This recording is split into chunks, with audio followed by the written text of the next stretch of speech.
Radio J. Les rendez-vous de la Viso. Lise Gutmann.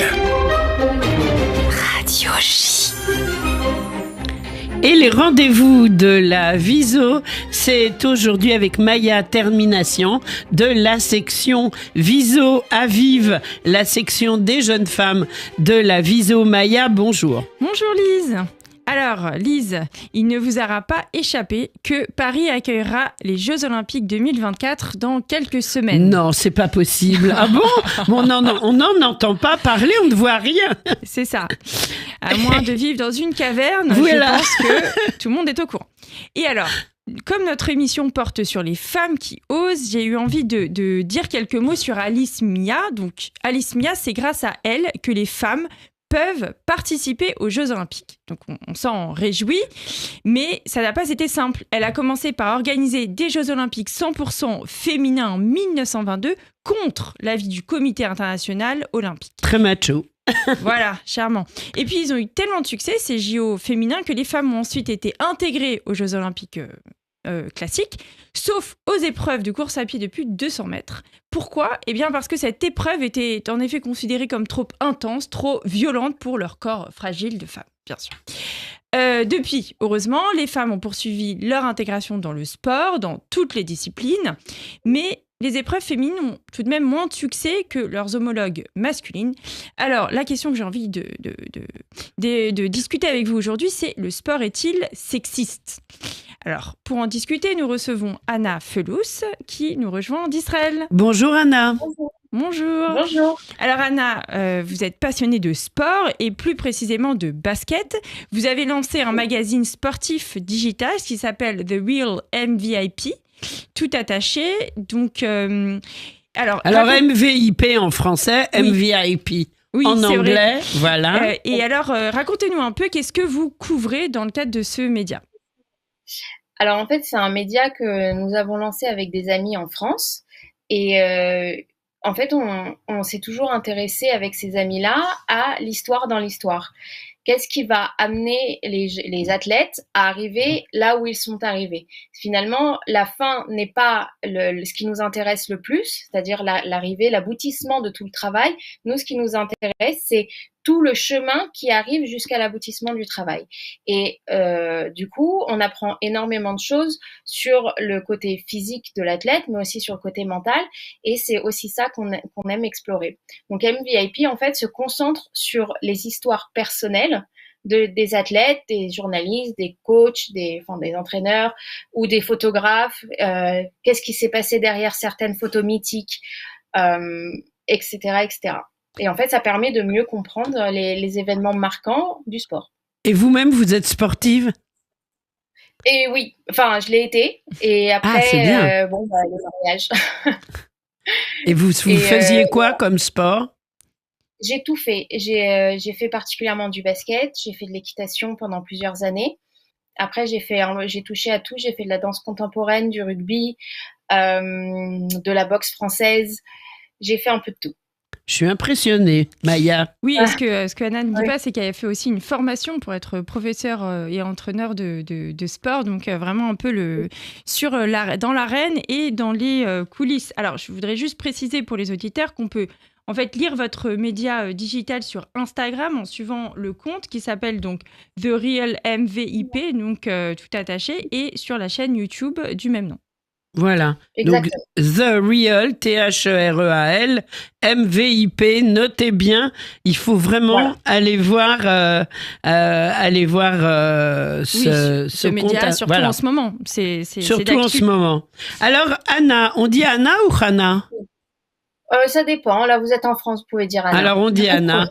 Émission sur les femmes oblige. Le milieu du sport, la grande question, est-il sexiste ? Et comment on se sent en tant que femme journaliste sportive ? Comment est-on accueilli ? Dans ce milieu, somme toute, un peu plus masculin, faut dire les choses. C'est tout à fait vrai. Alors, c'est difficile au début de se faire une place.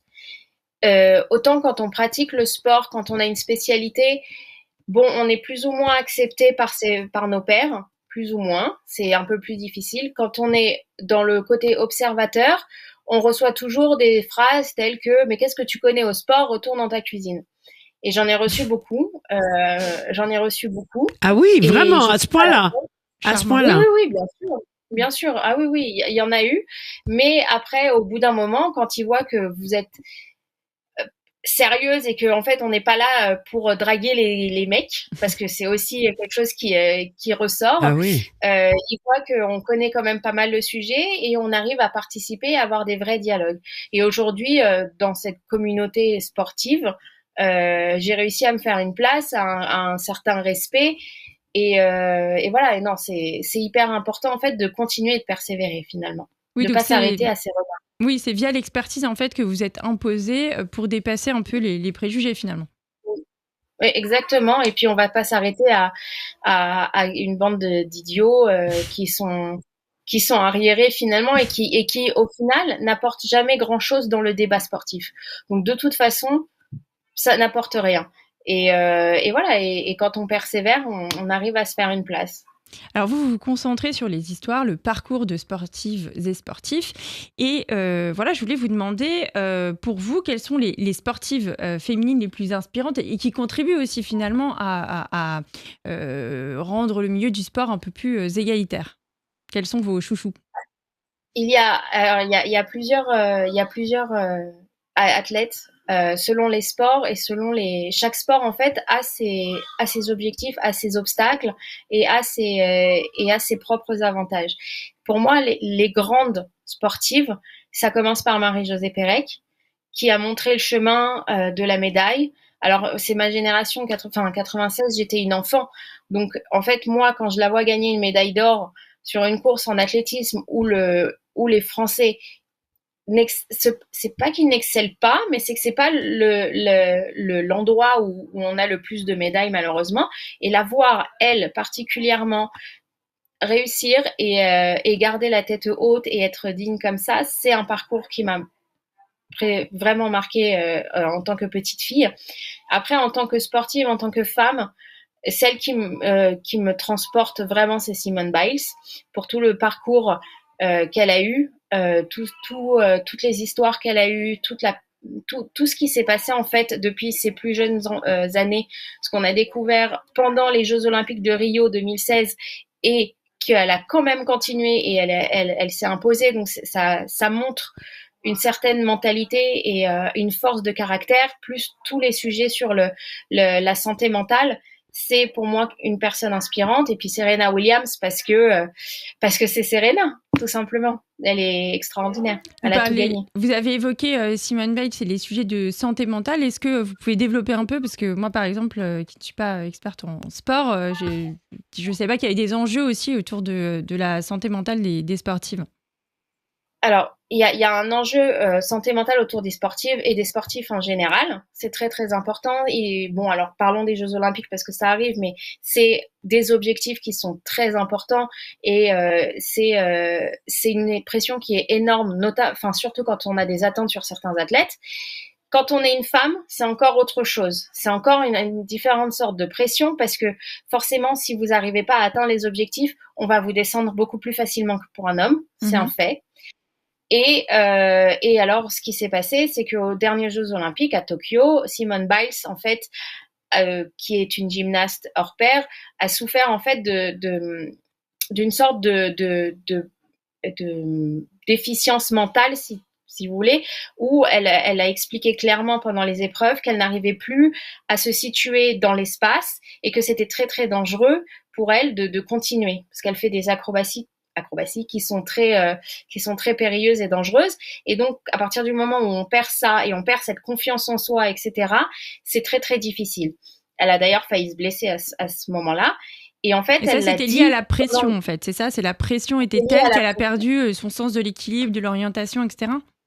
Exactement, c'est lié à la pression, en tout cas c'est ce qu'elle avait expliqué. Et en fait, elle a ouvert les portes sur la santé mentale pendant les Jeux Olympiques de Tokyo, où il y a toutes les caméras sur elle parce que c'est un phénomène mondial. Et en fait, elle a permis de parler de ça, de ce dont souffrent certains athlètes qui peuvent ça peut particulièrement les bloquer lors des épreuves. Et en fait, elle a ouvert vraiment les esprits là-dessus. Alors, il y avait d'autres athlètes femmes qui en avaient parlé, comme Naomi Osaka, qui est joueuse de tennis, ancienne numéro 1 mondiale. Mais ce que a fait Simone Biles, plus son parcours derrière avec tout ce qui s'est passé avec Team USA et les affaires de pédophilie, etc. dans l'équipe, les deux additionnés font qu'en fait, elle est encore entrée dans une sorte d'aura de messagère. D'accord. Et en fait, c'est ça que j'admire particulièrement. Et de lanceuse d'alerte, en fait, sur les risques psychosociaux autour du sport à haut niveau, en fait. Oui. Surtout pour les gymnastes, parce que encore une fois, selon les domaines et les activités, il y a des pressions qui sont supérieures. En gymnastique, c'est particulièrement, c'est chaud. Alors, Anna Fellouz, votre média a la particularité d'être dirigé par une équipe binationale entre la France et Israël. Et vos collègues français ne sont pas juifs. Quel est selon vous, selon les échanges que vous avez avec eux, leur rapport à Israël? Et est-ce que vos rapports ont changé depuis le 7 octobre? Alors, le 7 octobre a particulièrement ralenti notre projet. On va pas se le cacher. Moi, en plus, c'était une période où j'étais enceinte, donc c'était particulièrement difficile. Donc, vous avez un beau bébé, Mazel Tov. Oui, un beau bébé, merci. Et en fait, ce qui s'est passé le 7 octobre, ils m'ont tout de suite contacté et ils m'ont tout de suite demandé déjà est-ce que je vais bien. Et je pense que ça, c'est déjà très important et ça montre aussi que les gens ont été particulièrement choqués de ce qui s'est passé. Maintenant, c'est aussi quelque chose qu'on s'est dit entre nous. La politique, si vous voulez en parler, parlez-en. Si on ne voulait pas en parler, n'en parlez pas. C'est pas grave. Je suis ouverte aux questions. Vous avez le droit de penser tout ce que vous voulez. J'ai le droit de penser tout ce que je veux. Et voilà, il n'y a pas de souci. Et en fait, ils ont été très très ouverts avec tout ça. Il y en a qui n'ont pas posé particulièrement de questions, mais qui ont été très à l'écoute, qui ont été ok, prends ton temps si tu as besoin de temps pour travailler sur le projet, etc. Prends ton temps. Il y en a d'autres qui m'ont dit comment ça se passe, qu'est-ce qui se passe, etc. Donc en fait, c'est plusieurs réactions qui sont différentes et qui se valent en fait finalement. Ça dépend aussi de la personne et de comment elle approche les choses. Il y en a qui se sentent concernés par ce qui s'est passé et par cette guerre et il n'y a pas de problème. Et il y en a d'autres qui regardent ça de loin et qui acceptent. Maintenant, c'est vrai que j'ai eu pas mal de retours où on me dit non mais elle est sioniste. Non mais moi je boycotte ton média. À cause de ça. D'accord, dans les commentaires. Ah oui, donc pas votre équipe, pas vos collègues, mais vos lecteurs, finalement.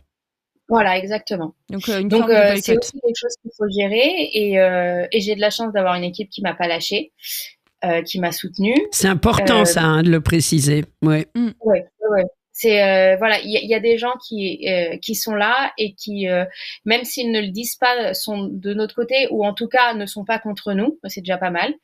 Et voilà, et il y a une vraie tolérance par rapport à ça. On m'a pas demandé des comptes. On m'a pas demandé mais pourquoi tu défends pas ci, pourquoi tu fais ci, pourquoi tu dis ça. Et voilà. Et après, par contre, il faut retourner au travail, quoi. Oui, c'est sûr. Mais du coup, en fait, cette question est particulièrement intéressante parce que je sais que vous croyez beaucoup au fait du sport comme vecteur de dialogue interculturel. Je sais que vous avez pas mal parlé des liens particuliers au niveau du judo entre Israël et l'Iran et que finalement, ça fait un peu partie, si j'ai bien compris, de votre projet aussi, de dire le sport transcende un peu les divisions. Exactement. En fait, moi, mon rêve, ça a toujours été de créer des ponts de communication en fait entre les pays, de casser tous les préjugés qu'il peut y avoir entre les uns et les autres, d'un côté comme de l'autre. Et en fait, je pense que le sport est un dialogue universel et qui peut permettre en fait de créer des ponts d'entente. Cet exemple, en fait, oui, peut-être on va le décrire parce que peut-être que tous les auditeurs sont pas familiers de cette histoire particulière autour du judo. Je vous laisse. Alors oui, en fait, il y a une histoire qui, il y a quelques années, qui qui a été très médiatisé ici en Israël et peut-être un peu en France, j'en sais rien. Au judo, vous avez ce qu'on appelle des compétitions qui s'appellent des grands slams un peu partout dans le monde. Et il y a des judokas israéliens qui se sont retrouvés en fait face à des adversaires qui ne se sont pas présentés. Voilà. Un adversaire saoudien, si je dis pas de bêtises. Qui ne attendez, c'est pas clair. Ils n'ont pas voulu se battre contre un judoka israélien. Oui, voilà. Ils sont pas venus parce qu'en face d'eux, il y avait des Israéliens. Voilà. Exactement. Oui. Exactement. Et en face d'un certain Israélien qui s'appelle Sagi Mouki, s'est présenté un Iranien qui s'appelle Saïd Moulahem. Et ils ont combattu ensemble et ils ont ouvert en fait le dialogue tous les deux. Ils sont devenus amis. Saïd est venu en Israël. Ils sont en fait sur la communication. Il est venu en Israël, je m'excuse, mais du coup, il est plus en Iran, j'imagine. Oui, il n'a pas pu retourner en Iran. Non, il n'est plus en Iran. Voilà. Non. On est d'accord. Oui, bon bah. Non, mais c'est important de le préciser, il me semble. Oui. Donc, il est venu en Israël. Et en fait, ils ont construit en fait cette espèce de dialogue et cette amitié tous les deux ensemble. Et en fait, ça permet de faire renaître l'espoir en fait que tout est possible, que le dialogue est possible, que l'amitié interethnie est possible. Tout est possible en fait. Et encore aujourd'hui, ils sont en contact et à chaque fois qu'il y en a un qui gagne une compétition, il y a des stories, etc. Félicitations. Etc. Donc en fait, c'est possible. Le sport peut être un vecteur de communication, peut être un vecteur d'entente, peut être un vecteur de paix même. Et c'est important en fait de l'utiliser comme tel. Et c'est pour ça, c'est aussi une des raisons pour laquelle les Jeux Olympiques ont été créés, c'est aussi de rassembler, etc. Mais voilà, moi je crois beaucoup en tout ça et c'est un petit peu mon rêve aujourd'hui. Le sport pour vivre ensemble, pour mieux vivre ensemble? Pour mieux se comprendre en tout cas. Après, vivre ensemble c'est autre chose, mais en tout cas se parler et se comprendre c'est déjà un pas en avant. Oui, un grand pas. Alors, avant de se quitter, j'aimerais vous poser une dernière question en vue des JO plus particulièrement. Est-ce qu'il y a des sportives? Alors, je ne doute pas qu'il y ait des sportifs extraordinaires, mais est-ce qu'il y a des sportifs plus particulièrement à suivre pour les JO? Alors, je vais parler de la délégation israélienne. Oui, clairement, il y en a. Au judo, il y a Raz Hershko, qui est dans la catégorie la plus haute en termes de poids, qui a déjà été championne du monde, qui est déjà vice-championne d'Europe, qui est extraordinaire, une femme très très sympathique et qui a une vraie chance de médaille. Vous avez Avishak Semberg au karaté, et qui a déjà gagné la médaille d'or à Tokyo, qui peut gagner, qui peut très certainement gagner cette année encore. Il y a aussi en gymnastique artistique et il y a évidemment en natation où une jeune femme qui vient de ma ville d'ailleurs a déjà été championne du monde et qui vient de gagner aux 4 fois 100 mètres, 4 fois 400 mètres, je sais plus, en relais, la médaille d'or au championnat d'Europe. Donc voilà. Donc c'est vraiment c'est des possibilités de médailles. Ah bah, on suivra ça avec attention. Moi, je serais fière de voir ça au JO. Voilà. On donnera les résultats et Anna nous les enverra aussi. On sera ravis de partager tout ça. Hein. Tout à fait. Voilà. Merci beaucoup, Anna Fellouz. Bravo pour tout ce que vous faites. On va redonner votre média. Donc, le média s'appelle The Real MVP, donc THEREAL MVP. C'est un média qu'on peut retrouver sur Instagram et sur YouTube pour l'instant, avec majoritairement aussi des vidéos, des interviews de sportifs. Donc, n'hésitez pas à aller y faire un tour. Voilà. Et puis, on continue, nous, à Paris, au Trocadéro? Oui, tout à fait. À l'appel de la Viso et de CRIF, tous les vendredis à 12h15 pour appeler à la libération des otages. On vous attend nombreux. Merci beaucoup. Merci Anna Fellouz, Leitraot, Koltouv. On vous remercie. Au revoir. Au revoir. Merci. Merci Maya.